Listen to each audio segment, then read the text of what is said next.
Hello students.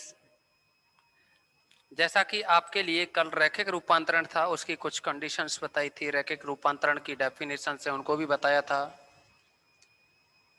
लेकिन आज की इस मीटिंग में हम उसकी कुछ थ्योरम्स के बारे में डिस्कस करेंगे। कल हमने क्या किया था कि उसके कुछ एग्जाम्पल का ही जो कल उसके क्या है कुछ एग्जाम्पल की ही चर्चा की थी। अब इसमें रैखिक प्रतिचित्रण के जो गुणधर्म हैं उनमें से पहला है ये प्रमेय 28। यदि u ऑफ f तथा b ऑफ f में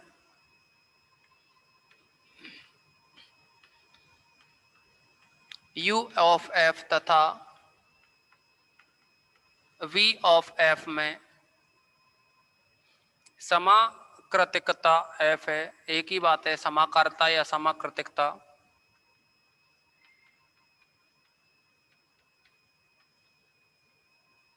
f है तब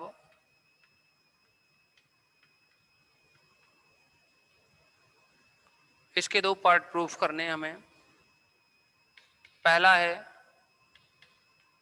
f of 0 is equal to 0 dash, जहां 0 तथा 0 डैश, जहां 0 बिलोंग्स टू u तथा 0 dash belongs to v। Second part है इसी में, और ये है f of minus u is equal to minus F of U for all u belongs to capital U। इतना आपके लिए दे रखा है। अब देखो, इसका पार्ट फर्स्ट है, इसे हम प्रूव करेंगे।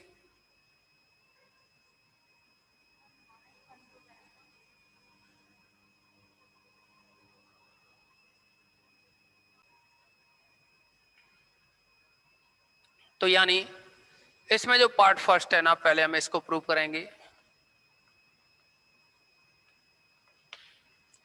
अगर हम इस कैपिटल U का, जैसे कि आपको दे रखा है u ऑफ f तथा b ऑफ f में समाकारता f है, यानी जो समाकारता f है, माना समाकृतिकता कहो f u टू v है, तब कोई एलिमेंट u का लेके चलें, u belongs to capital U। u क्या है, कैपिटल U का एलिमेंट लिया जाए, तो इस v का जो एलिमेंट बनेगा ना, वो क्या होगा, इसकी इमेज f ऑफ u। तो यानी f ऑफ जो u होगा ना, वो है v में बिलोंग करेगा। तब f of u belongs to capital V। f of u जो कि v में बिलोंग करेगा, तो अब हम लिख सकते हैं। अब देखो एक और बात समझो, अगर u में क्या है, 0 है, और 0 डैश क्या है, v में है। तो अगर हम f ऑफ 0 प्लस 0 डैश लेकर के चलें, या f of u plus 0 dash लेकर के चलें, तो इसको हम लिख सकते हैं f of u plus 0 dash, क्योंकि 0 डैश क्या है, v का एलिमेंट है। तो इसको आप लिख सकते हो बराबर में f ऑफ, अगर आप समाकारता की कंडीशन को काम में लें तो f of u plus 0 dash को आप लिख सकते हो f ऑफ u, और आप इसको भी लिख सकते हो f ऑफ u को u प्लस 0। कितना लिख सकते हैं आप इसको, u प्लस 0।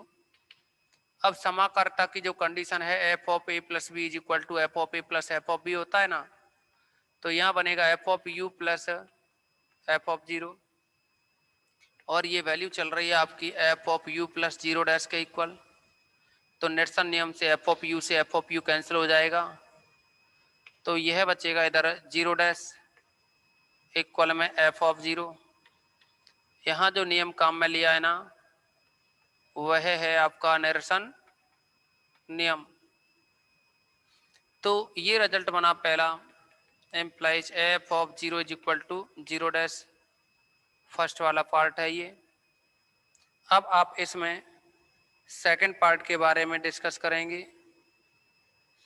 यानी पहला पार्ट तो हो गया आपका, इसमें जो सेकंड पार्ट है ना, इसको डिस्कस करें। तो आप देखेंगे इस सेकंड वाले पार्ट के लिए माइनस u और u इनकी चर्चा हो रही है। अगर हम कोई भी दो एलिमेंट लेकर के चलें या केवल स्मॉल यू है उसे कैपिटल यू का लेकर के चलें, और यू क्या है, सदिश समष्टि है ना। अगर यू कैपिटल यू का एलिमेंट है तो इसका मतलब माइनस यू है वह भी कैपिटल यू का एलिमेंट होगा, क्योंकि आप पहले प्रूव कर चुके हैं कि zero dash is equal to होता है F of zero, zero dash is equal to F of zero. तो इस एफ ऑफ जीरो को आप लिख सकते हैं यू प्लस माइनस यू, और एफ क्या है, समाकारता है, तो F of A plus B is equal to यहाँ लिखोगे F of U plus F of minus U. ये वैल्यू चल रही है आपकी जीरो डैश के इक्वल। तो आप देखेंगे इसमें F of U plus F of minus U equal to zero dash. तो ये तो तभी संभव है जब एफ ऑफ यू और एफ ऑफ माइनस यू क्या हो, एक दूसरे के, यहाँ एफ ऑफ यू और एफ ऑफ माइनस यू है वो एक दूसरे के क्या हो, प्रतिलोम। यानी ये कंडीशन जब ये कंडीशन तो क्या है, तभी पॉसिबल है। देखो F of U plus F of minus you दोनों को जोड़ा, जोड़ने के बाद में तत्समक आया ना जीरो डैश, तो हम कह सकते हैं जो कि तभी संभव है यदि एफ ऑफ यू व एफ ऑफ माइनस यू एक दूसरे के प्रतिलोम हो, योज्य प्रतिलोम। अगर ये एक दूसरे के योज्य प्रतिलोम हैं तो आप कह सकते हो तब F of minus U is equal to minus F of U होगा, क्योंकि आपने ये इस तरह से थ्योरम्स पहले भी पढ़ी थी। अगर a plus B is equal to zero हो तो आप क्या कहते हैं कि a और b एक दूसरे के योज्य प्रतिलोम हैं। तो इस कंडीशन में b को जब निकालेंगे ना तो माइनस ए के बराबर आएगा ना। सेम इसी तरीके से हमने यहाँ लिखा है। तो ये जो थ्योरम्स है कंप्लीट हुई।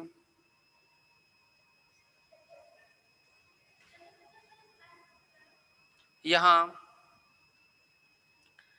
हम थ्योरम सेकंड यानी जो 29 नंबर पे जो थ्योरम है ना इसके बारे में डिस्कस करेंगे।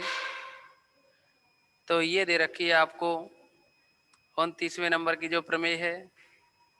इसमें कहा है कि माना u ऑफ एफ तथा b ऑफ एफ दो सदिश समष्टि हैं, यानी u ऑफ एफ तथा b ऑफ एफ दो सदिश समष्टि हैं। इसमें 29वें नंबर की प्रमेय रहेगी ये।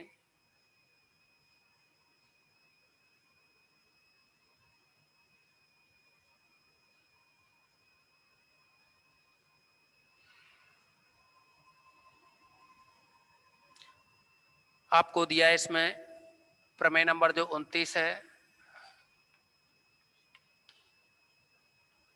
माना कि u ऑफ एफ तथा b ऑफ एफ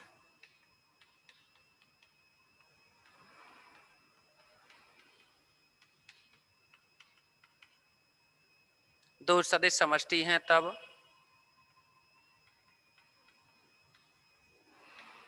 दो सदिश समष्टि हैं तब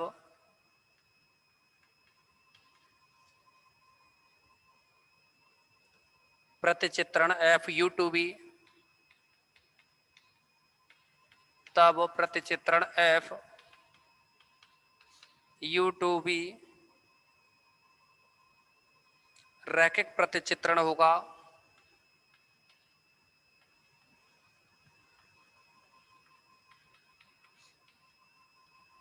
रैखिक प्रतिचित्रण होगा यदि और केवल यदि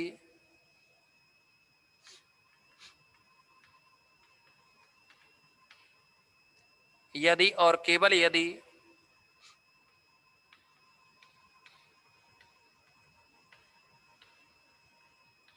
f of alpha u1 plus beta u2 equal to alpha f of u1 beta F of u2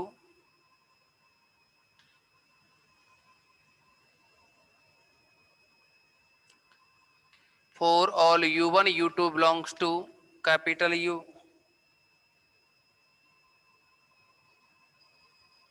तथा alpha beta belongs to f। तो आपको क्या है, यहाँ दिया है u ऑफ f तथा b ऑफ f दो सदिश समष्टि हैं और f u2 भी रैखिक प्रतिचित्रण होगा।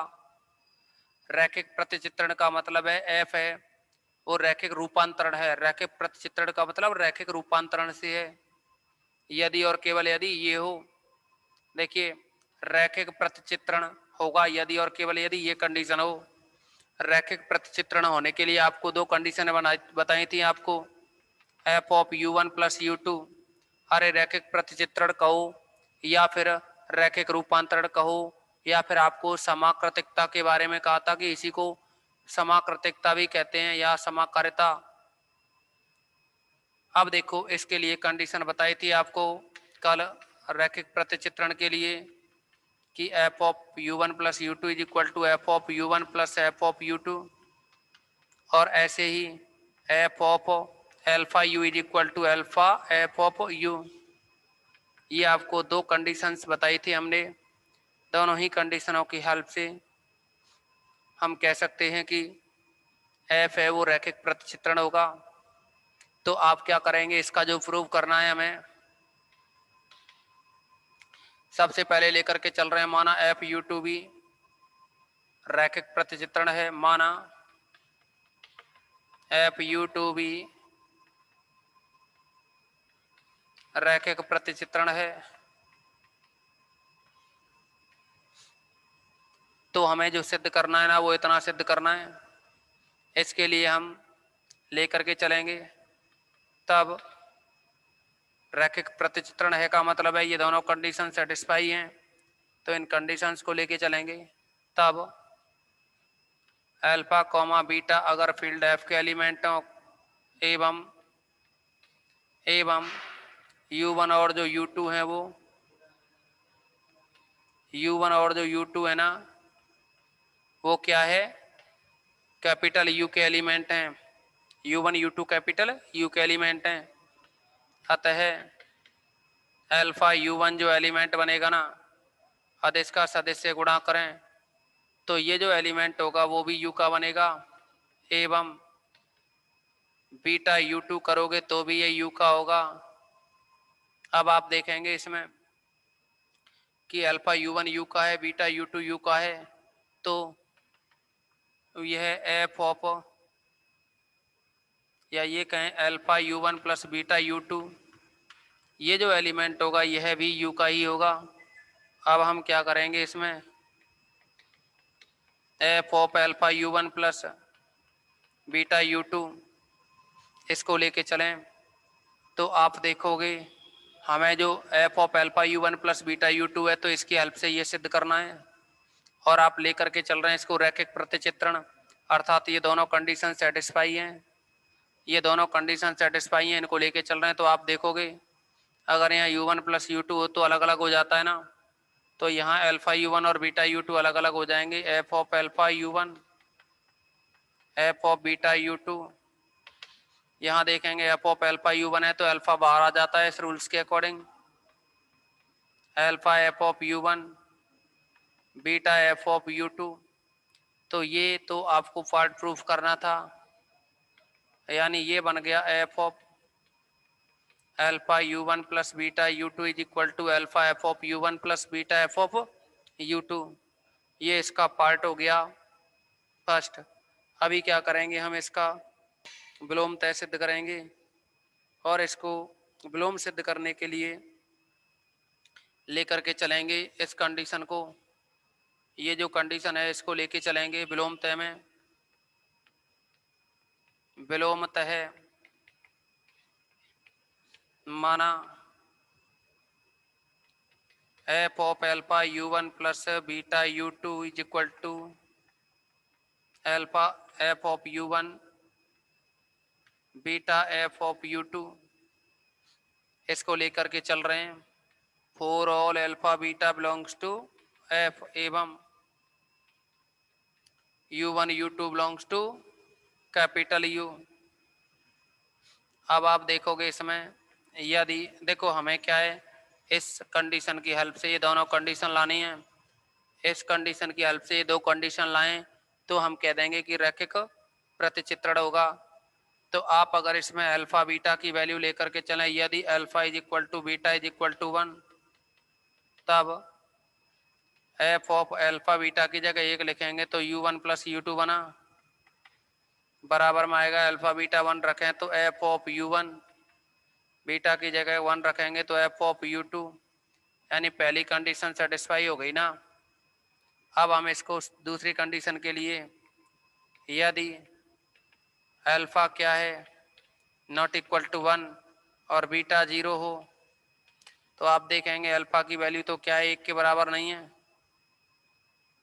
और अल्फा की वैल्यू 1 के बराबर नहीं है, लेकिन बीटा की वैल्यू है ना वो 0 है। तो इसमें आप लिख सकते हैं एफ ऑफ अल्फा की वैल्यू नॉट इक्वल टू 1 है ना, तो अल्फा को तो यूं ही रहने दो, अल्फा क्योंकि 1 हो जाएगा तो यहाँ अल्फा ये कंडीशन नहीं बनेगी ना, अल्फा 1 हो गया तो u1 ये ओनली u रह जाएगा, एफ ऑफ यू रह जाएगा, जो कि क्या आएगा एफ ऑफ यू ही बना रहेगा। तो इसीलिए हमने कंडीशन लगा दी है कि अल्फा 1 नहीं है। तो आप देखेंगे एफ ऑफ अल्फा u1, इसमें F of alpha u1 beta की जगह आप 0 लिखो तो 0 u2 इक्वल में बनाइए, अल्फा की वैल्यू 1 नहीं है तो अल्फा एफ ऑफ u1, यहाँ बीटा की वैल्यू 0 एफ ऑफ u2। तो आप देखेंगे इसमें यह बन जाएगा एफ ऑफ अल्फा u1, ये 0 हो जाएगा, इक्वल में अल्फा एफ ऑफ u1 और ये 0 हो गया। तो आप देखेंगे कि ये दोनों कंडीशन सेटिस्फाई हो गई इसकी हेल्प से। तो हम कह सकते हैं कि तब ये जो f है ना u2 भी एक रैखिक प्रतिचित्रण है, तब f u2 भी एक रैखिक प्रतिचित्रण है, एक रैखिक प्रतिचित्रण है। आप सभी इसका स्क्रीनशॉट लें, सभी स्टूडेंट इसका स्क्रीनशॉट लो। इसके साथ नेक्स्ट थ्योरम आपको कराई जाएगी। आपके लिए 30 नंबर पर एक थ्योरम है, उसको भी प्रूव करवाया जाएगा। तीनों ही थ्योरम्स क्या हैं, अच्छी हैं। जो भी आपसे थ्योरम्स के बारे में डिस्कशन किया है, ये सभी थ्योरम्स क्या है बहुत अच्छी हैं। अब आप देखेंगे इसमें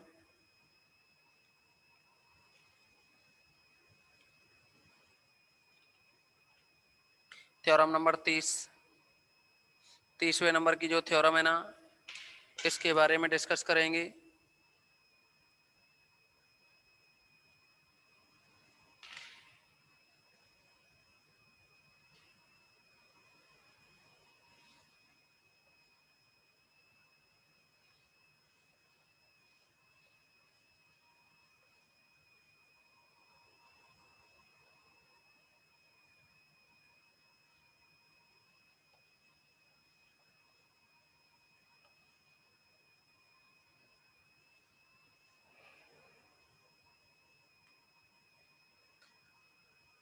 इसमें जो प्रमेय है 30वें नंबर की जो समाकारता की अष्टी होती है ना, काय प्रत्येक सदस्य समष्टि समाकारता की अष्टी। इसमें थोड़ी सी मिस्टेक है स्टेटमेंट में। ये काय kernel of a linear transformation is a subspace, यानी kernel of a linear transformation यानी समाकारता की अष्टी उप समष्टि होती है।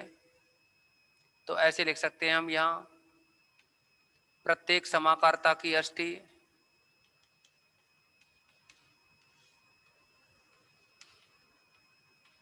प्रत्येक समाकारता की जो अष्टी है उप समष्टि होती है।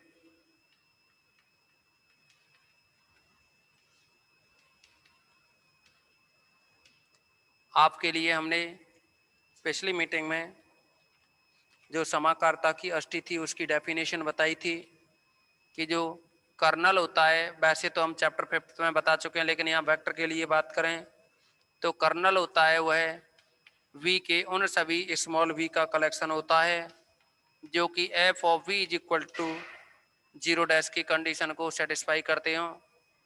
यानी समाकारता की जो अष्टी बनती है ना, समाकारता की जो अष्टी होती है वह वेक्टर v के उन सभी सदस्यों का, यानी सदिश कैपिटल जो v है, समुच्चय जो v है सदस्यों का, इस v के उन सभी अवयवों का समुच्चय होता है जो f of v is equal to zero dash की कंडीशन को सेटिस्फाई करते हैं।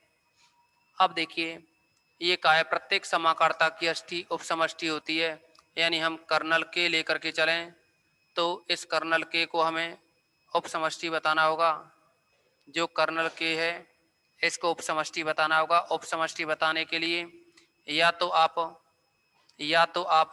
u और v इसके के एलिमेंट लेकर के चलो, u और v हैं वो a इसके के एलिमेंट लेकर के चलो, और f of alpha u plus beta v इसको क्या है k का एलिमेंट बता दो, या तो इसके अकॉर्डिंग करो। और इसके अकॉर्डिंग जैसे ही करोगे तो आप इसमें जो alpha v1 plus beta v2 है ना,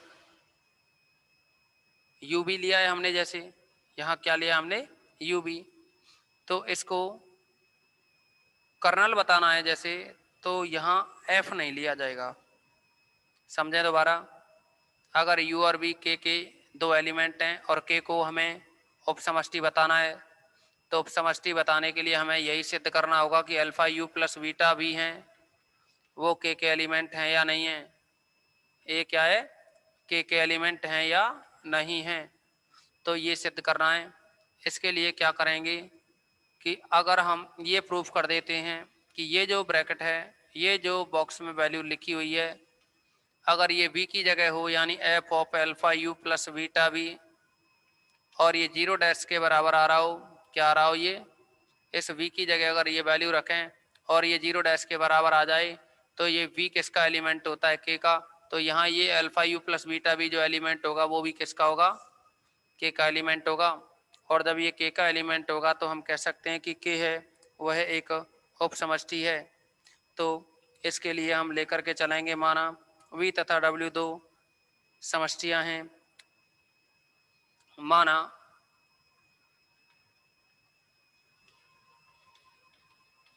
v ऑफ f तथा w ऑफ f दो सदिश समष्टि हैं, सदिश समष्टि हैं। लेकिन इसमें क्या है ना, प्रत्येक समाकर्ता, तो समाकर्ता है उसको भी डिफाइन करोगे। एफ वी से डब्ल्यू में एक समाकर्ता ले, एवं एफ एवं एफ वी टू डब्ल्यू समाकारिता है। एफ क्या है, वी से डब्ल्यू में समाकारिता है, जिसकी अष्टी